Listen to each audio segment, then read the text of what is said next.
भिवानी शहर की Dinod gate police चौकी के सामने सड़क पर लंबी दूरी तक नाले की कीचड़ पड़ी हुई है। यहाँ पैदल तो किसी भी हाल में सड़क पार नहीं कर सकते, वहीं दुपहिया वाहन भी स्लिप होने का डर बना रहता है। यहाँ गंदगी की बदबू इतनी है कि कोई भी वहां से खुली नाक नहीं गुजर सकता, लेकिन प्रशासन चुप्पी साधे हुए है। वही बात हुई कि रोम जल रहा था और नीरू बंसी बजा रहा था। यह भी बताना होगा कि यह स्थिति यहीं की नहीं है। शहर की ऐसी कोई सड़क नहीं जहां यह नजारा ना हो। नालों की सफाई कर जो गाद निकाली गई थी वो समय पर उठाई नहीं गई। बीती रात हुई हल्की बरसात ने उस गंदगी को सड़क पर फैला कर रख दिया। दिनोद चौकी के सामने ब्राह्मण धर्मशाला में उम्मेद सिंह ने बताया कि बीती रात बरसात से सड़क पर निकलने में लोगों को बहुत परेशानी हो रही है। यह समस्या अभी की नहीं है, काफी सालों की है। इसके बारे में प्रशासन को काफी बार अवगत करवा चुके हैं, लेकिन समस्या ज्यों की त्यों है। रात को बारिश होने से सड़क पर गंदगी का अंबार लग गया है। लोग निकल नहीं पा रहे, छोटे बच्चे यहाँ फिसल कर गिर रहे हैं। सुबह से स्कूटी मोटरसाइकिल यहाँ पर गिर चुके हैं। काफी लोगों को चोट भी आई है। वहीं पर सैलून के मालिक राजेंद्र ने बताया कि इस गंदगी के कारण दुकान पर ग्राहक नहीं आ रहा, दुकानदारी खराब हो रही है। कहा कि बारिश से यह हाल है तो आने वाले टाइम में बारिश के मौसम में हमें दुकान बंद करके घर पर ही रहना पड़ेगा। दिनोद चौकी के साथ में बबलू चाय वाला ने बताया कि पार्षद को भी इसके बारे में अवगत करवा चुके हैं। यह सड़क 2 पार्षदों के अंदर आती है, लेकिन एक भी पार्षद इनका काम नहीं करवा रहा। वे प्रशासन से मांग करते हैं कि इसे जल्द से जल्द ठीक करवाया जाए। श्री ब्राह्मण धर्मशाला दिनोद गेट भिवानी चौकी के सामने, दिनोद गेट से लेके और आलू बाजार तक ये रास्ता जाके देखो, कोई इसका सुधार करो। दुनिया गिरती है, पड़ते हैं, बच्चे जो सनगार में भरे फिरे हैं, इसको अच्छी तरह से देखो। एक बारी स्वच्छता अभियान है, उसमें भी दो इसको करवाओ। देखने वाली चीज है, 1-1 फुट गाद चढ़ रही है, यहाँ गंद है सारा। नाले का पानी आता है, सारा गंद यहाँ पर खड़ा हो जाता है। इसका कोई सिस्टम से सुधार करवाया जाए। कोई देख रेख है ही नहीं कहीं भी। यहाँ क्या सफाई है बताओ। देखो ये सब स्वच्छता अभियान है, भारत महान है। कितना भारत महान है, देखिए क्या किया।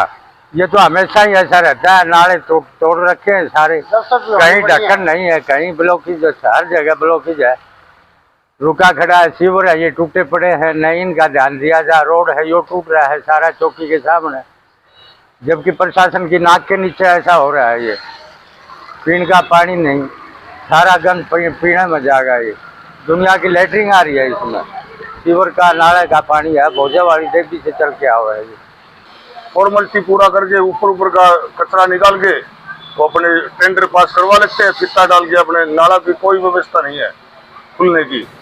8-10 साल से 15 साल से नाला बंद पड़ा है यहाँ पे मेरे पीछे गली में। वार्ड कौन सा है? वार्ड 23। दो MC है आगे, एक बिल्लू बादशाह है और एक वहाँ का राजकुमार है। वो पता नहीं क्या नाम उसका दूसरा। कोई भी व्यवस्था नहीं पूरी करते।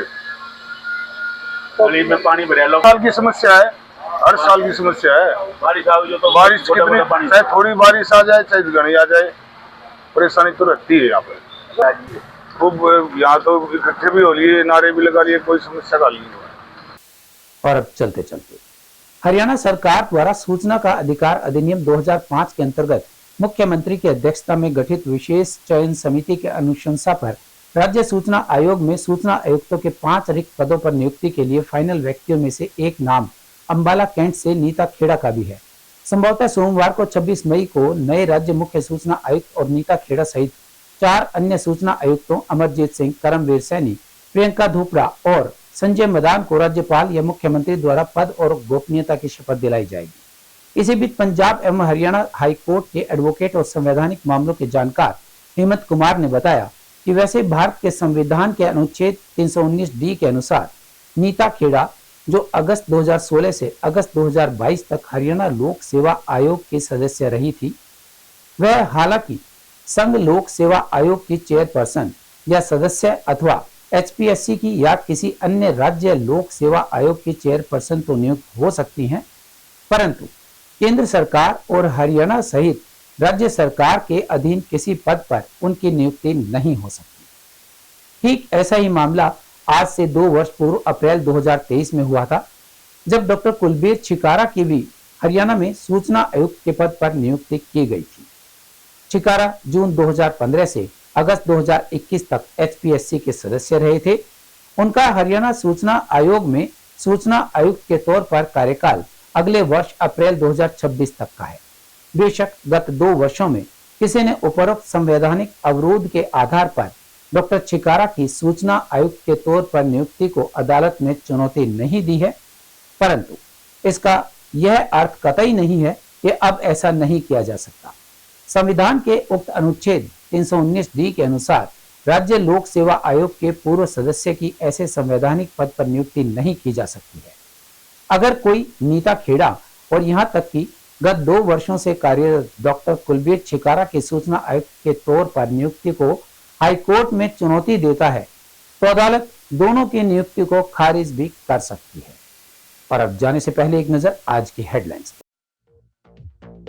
हाई कोर्ट के आदेश के बाद नव नियुक्त युवाओं की नौकरी खतरे में, रामविलास शर्मा करेंगे पैरवी। ओबीसी ब्रिगेड के तत्वावधान में आयोजित संकल्प सम्मेलन में आरक्षण को लेकर किए गए प्रस्ताव पारित। प्रतिभाशाली जाट बच्चे हुए सम्मानित।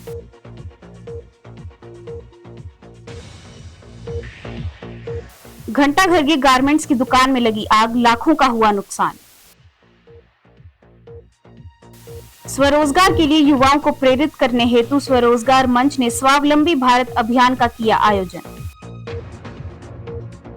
बरसात से दिनों चौकी के सामने बुरा हाल, सड़क पर फैली बदबूदार गाद। हमारे आज के अंक में बस इतना ही। अगले अंक के लिए देखते रहिएगा आपका अपना चैनल भिवानी हलचल।